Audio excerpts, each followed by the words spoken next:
expecting another baby. "What is it with my cousin and babies?" Jen had said, unable to hide her jealousy. She was missing so much here.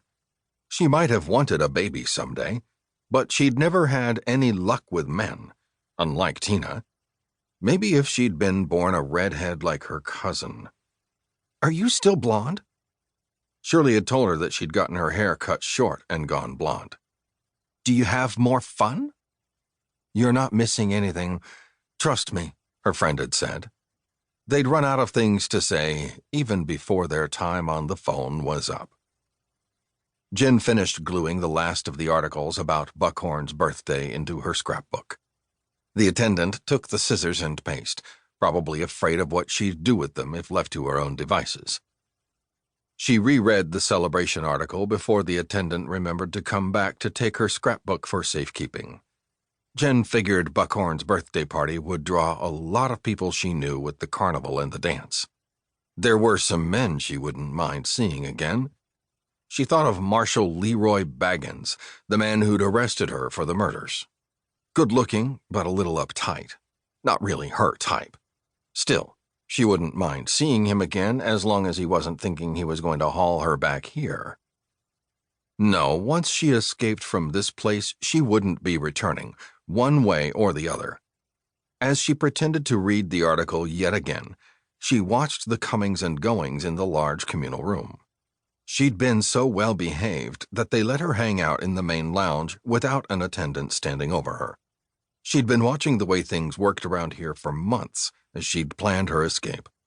Until now, she hadn't had a definite plan. But, thanks to her Aunt Vi, she had a date and a destination. The 125th birthday celebration in Buckhorn was the perfect time to make her break and return home. She smiled as she thought of how people in her hometown would react if they knew that she'd be attending without guards or a straitjacket. There would be so much going on, she figured they wouldn't see her, unless she wanted them to. The attendant glanced in her direction, then came back to take her scrapbook. A moment later, a guard stuck his head in and motioned that it was time to return to her cell. In the shatterproof mirror on the wall, she caught her reflection as she rose and headed for the door. She'd changed during her time in here, thanks to the drugs they'd been giving her and the hours she'd had for reflection. At least, that's what she let the doctor think. Dr. Moss liked the idea that he had been doing something to rehabilitate her. "You're so young," he'd said. "This isn't the end of your story. We just need to get to the source of why you've done the things you have.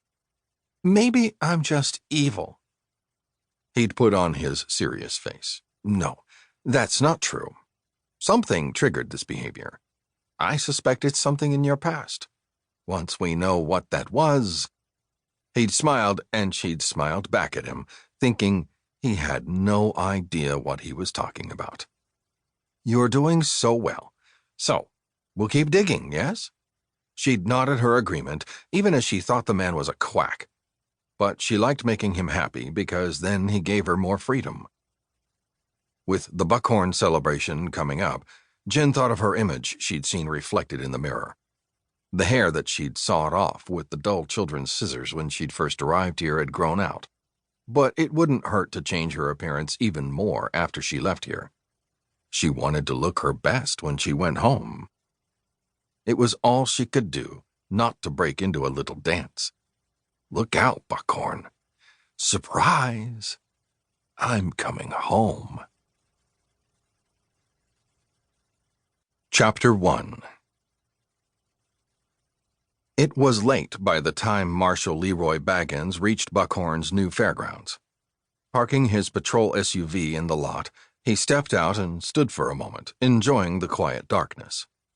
The air smelled of pine and the nearby creek, and campfires. The scents marked the end of summer and the end to the busiest time of year for a lawman in Montana. Things would have been winding down, if not for Buckhorn's 125th birthday celebration. He cursed softly under his breath and tried to enjoy this moment of peace and quiet before the festivities began tomorrow. The mountains all around town rose to meet the clouds that moved restlessly past on the breeze.